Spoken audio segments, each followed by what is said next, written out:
senang mempelajari hadis, senang mempelajari sunnah Nabi karena kita mencintai Nabi Muhammad Sallallahu Alaihi Wasallam. Hadirin yang dirahmati Allah Subhanahu Wa Taala, kemudian di pertemuan kita setelah sekian minggu kita libur, maka niatkan kita ngaji ini untuk ibadah. Niatkan kita kumpul ini semata-mata untuk ibadah kepada Allah Subhanahu wa Ta'ala. Dan mulai hari ini niatkanlah segala sesuatu yang kita kerjakan, yang kita buat, yang kita bangun, yang kita karyakan untuk ibadah kepada Allah Subhanahu wa Ta'ala. Walaupun kelihatan perbuatan itu perbuatan dunia. Katakanlah kita bekerja, ya Allah, saya bekerja mencari uang untuk mengokohkan ibadah saya kepada Allah, untuk bisa sedekah, untuk bisa zakat, untuk bisa haji, untuk bisa umroh dan yang lain. Itu untuk memenuhi kebutuhan keluarga dan yang lain. Ketika kita membangun rumah, katakan membangun rumah, kita bangun rumah kita, niatkan buat ibadah. Ya Allah, saya bangun rumah yang pengen di situ untuk menghatamkan Quran, untuk baca Quran, untuk ibadah kepada Allah Subhanahu wa Ta'ala. Oh, saya perlu mengingatkan ini di awal pengajian kita, karena jangan sampai amalan kita bentuknya adalah ibadah tapi isinya adalah dunia. Jangan sampai kelihatannya adalah sedekah tapi isinya adalah tasyahkur, isinya adalah semata-mata cari kemasyhuran. Jangan sampai fisiknya adalah ngaji tapi tujuan ngajinya masih dunia, mencari ketenaran dunia, mencari sesuatu min amri dunia, min umuri dunia, dari perkara-perkara dunia. Sayang.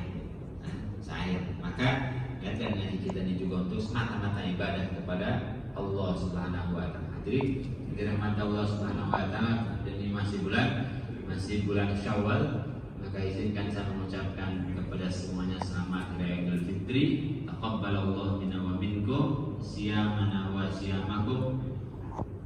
Kullu amin wa antum bi khair. Ja'alana Allah wa iyyakum bil 'aidin wal faizin. Mohon maaf lahir dan batin. Bil 'aidin wal faizin artinya mohon maaf lahir dan batin. Itu kata flyer digital yang nanti buat. Yang dari Nabi yang jangan lupakan adalah taqabbalallahu minna wa minkum. Nikmat yang kau berikan kepada Allah, bagaimanapun taqabbal minna innaka antas samiul alim. Begitu juga kita saling mendoakan, mudah-mudahan Allah terima ibadah.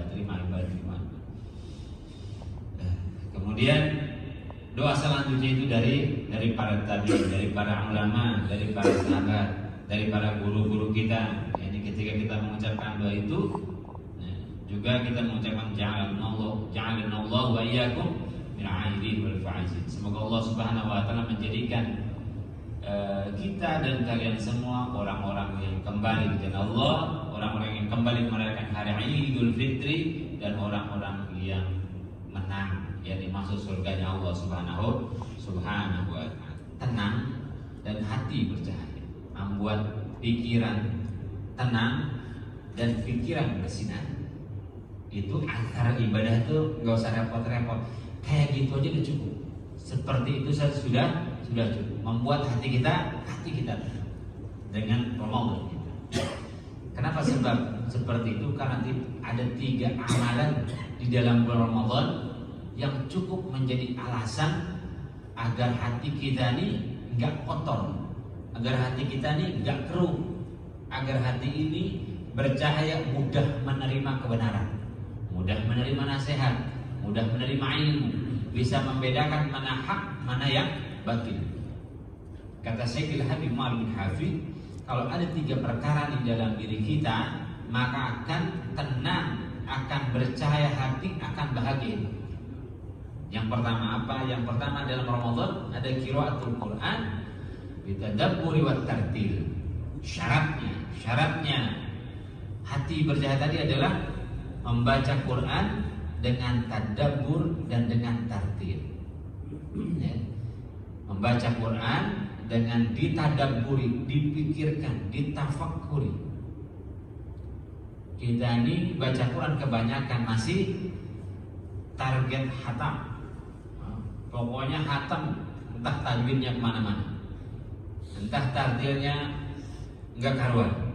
Baca Quran dengan tadabbur, dengan tartil. Saking tadabburnya para ulama dulu, banyak di antara mereka baca Quran kemudian pingsan. Bahkan ada di antara mereka setelah baca Quran meninggal. Ditadabbur itu baca Quran itu. Sekarang kita banyak menghafalkan Quran, hanya hafal saja, enggak ditadabbur. Minimal tartil, baca dengan tartil, dengan hak-haknya huruf, dengan tajwidnya, terus dinikmati. Dan itu ada kemarin ketika Ramadan, kita semua baca Quran. Banyak di antara kita menghatamkan Quran. Ini syarat agar cahaya ada dalam hati kita. Jangan tinggalkan qiraatul Quran bitadabburi wa tartil. Dengan tadabbur dan dengan tartil. Maka boleh baca rame-rame, lebih utama baca sendiri. Lebih utama baca sendiri dalam kesendirian kita, di jauh malam kita. Kemudian kita merasakan ada koneksi kita dengan Allah Subhanahu wa taala, karena yang sedang kita baca adalah kalam Allah, firman Allah, surat cinta dari Allah Subhanahu wa taala. Maka jangan tinggalin qiraatul Quran bitadabburi wa tartil. Yang kedua ada dalam Ramadan apa? Qiyamul lail. Ada sudah kita latih qiyamul lail. Syarat kedua, cahaya akan ada dalam hati kita, ketenangan ada dalam kita. Jangan tinggalin qiyamul lail. Yang kemarin setiap malam masjid-masjid penuh, masjid-masjid penuh di awal Ramadan. Akhir Ramadan mah sama, tinggal setengah. Qiyamul lail jangan tinggalin. Sudah ditarbiyah tuh di Ramadan. Walau rakaatan, meskipun satu rakaat witir, meskipun satu rakaat itu kita lakukan sebelum tidur.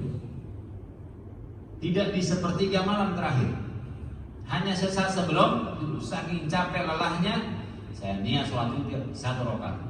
Dan itu lagi capek-capeknya.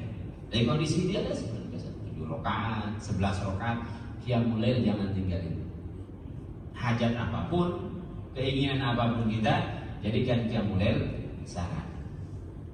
Apa kata Quran? Asa ayyab'atsaka rabbuka maqaman mahmuda. Allah akan siapkan untuk kita satu maqam, satu kedudukan yang terpuji. Siapa orang-orang yang mampu qiyamul lail? Tenang. Yang ketiga, yang ada dalam bulan Ramadan, yang harusnya bekasnya ada sampai saat ini itu zikrullah bil hudur wal khusyur. Yani zikir kepada Allah Subhanahu wa taala. Subhanallah jangan tinggalin, alhamdulillah jangan tinggalin, ratib-ratibnya jangan tinggalin, hizib-hizibnya jangan tinggalin. Yang kemarin kita banyak waktu di Ramadan untuk zikrullah. Siapa orang yang pernah menyebut asma Allah, berzikir kepada Allah dalam kesendiriannya, fafadat ainah, kemudian netes satu tetes air matanya, maka satu tetes air mata itu akan mampu memadamkan api neraka. Jangan tinggalkan zikrullah. Ala bi dzikrillah tatmainnul qulub. Ingatlah dengan zikrullah akan menenangkan hati yang gundah, yang was-was, yang tidak tenang. Maka ini syarat agar hati kita tenang dan bercahaya. Adalah yang ada di Ramadan, lihat apa? Kita banyak meninggalkan dunia. Kita banyak meninggalkan perkara-perkara dunia. Bekerja ala kadarnya, berdagang ala kadarnya, memikirkan dunia sedikit, banyak mikirin akhirat. Akhirnya gampang kita beribadah. Tuh, di bulan Syawal gimana? Kita kembali lagi sih. Berat pikiran kita terhadap perkara-perkara dunia. Itulah yang membuat ibadah kita kembali ke asal, yakni malas. Yang pertama tadi apa? Tidak banyak makan dan minum. Yang kedua, tinggalkan kawan-kawan, teman-teman yang lalai, yang ahli maksiat, yang membawa jauh dari Allah, yang kebiasaan jauh dari Allah Subhanahu wa taala. Yang ketiga adalah meninggalkan kesibukan dunia. Enggak seluruhnya kok. nggak semuanya kok. Yang hebat kan kita lihat Ramadan kemarin, aktivitas dunia kita berkurang, tapi rezeki anteng-anteng aja tuh. Anteng-anteng aja. Bekerja biasanya dalam bulannya. Begitu Ramadan nggak ada, langsung pulang. Go, langsung pulang. Ya. Tapi ternyata gaji 2 kali lipat. Ternyata banyaknya makan, banyak minum, ini menyebabkan melemah 3 amaliyah tadi. Ketika Ramadan nggak banyak makan, nggak banyak minum, melemah syahwat, melemah nafsu kita, melemah keinginan yang buruk pada diri kita, maka mudah saja pegang Quran, baca Quran terus. Kenapa setelah Ramadan kemudian sulit lagi? Banyak makan, banyak minum. Cirinya apa? Kolesterolnya kumat setelah Ramadan, bulan Syawal. Ya. Apa diumbar lagi makanannya? Oh, melemah tadi keinginan untuk melakukan amalan yang 3 melemah karena faktor penguatnya hilang. Maka diajarkan oleh Nabi Muhammad SAW, walaupun sudah bulan Syawal, yakni atba'u sitan min Syawal, 6 hari. Begitu bulan Syawal dendam, semua masuk ke perut. Ya, susah lagi baca Quran. Maka warisan Ramadan yang ada pada kita di bulan Syawal dan setelahnya adalah jangan terlampau banyak makan dan minum. Ini buktinya. Kemarin kita ngaji Ramadan nggak ada air putih, nggak ada kopi. Sekarang bukan satu, ada air putih, ada kopi. Nasi uduknya belum. Menguat lagi syahwat kita, sulit lagi untuk ibadah dikurangi. Kita mudah di bulan Ramadan beramal karena seluruh orang berada dalam ketaatan saat itu. Ya. Masjid-masjid penuh, terbiasa orang jalan. Di sekitar kita orang-orang yang taat kepada Allah Subhanahu wa Ta'ala, maka kita pun ikut dalam ketaatan itu. Semua orang puasa, semua orang ke masjid, semua orang baca Quran. Ternyata kita ini gampang terpengaruh, ketaatan kita gampang terpengaruhi. Maka yang menguatkan amal-amal kita adalah lihat dengan siapa kita berkumpul, lihat dengan siapa kita berteman. Maka kalau pengen istiqomah di dalam ketaatan, berkumpullah dengan orang-orang yang taat dan tinggalkanlah orang-orang yang lalai. Ya, kita pengen jadi ahli zikir tadi, kumpullah dengan ahli zikir. Kita pengen jadi orang soleh, berkumpullah dengan orang-orang soleh. Kalau kumpul kita ada dengan orang-orang yang lalai, maka kita akan tertular. Anil mar'i la tas'al wa absir qarinahu. Tentang seseorang kau usah tanya dia kayak gimana, tapi lihat aja temannya siapa. Kalau temannya tukang ngaji, maka minimal pakai peci, walaupun ngajinya di luar. Besok ikutan ngaji. Ya. Kalau pengen menjadi ahli sholat jamaah, maka berkumpulnya dengan orang ahli sholat jamaah adalah yang ada di Ramadan. Lihat, kita banyak meninggalkan dunia, kita banyak meninggalkan perkara-perkara dunia. Bekerja ala kadarnya, berdagang ala kadarnya, memikirkan dunia sedikit, banyak mikirin akhirat. Akhirnya gampang kita beribadah. Di bulan Syawal gimana? Kita kembali lagi sih, berat pikiran kita terhadap perkara-perkara dunia. Itulah yang membuat ibadah kita kembali ke asal, yakni malas. Yang pertama tadi apa? Tidak banyak makan dan minum. Yang kedua, tinggalkan kawan-kawan teman-teman yang lalai, yang ahli maksiat, yang membawa jauh dari Allah, yang kebiasaan jauh dari Allah Subhanahu wa Ta'ala.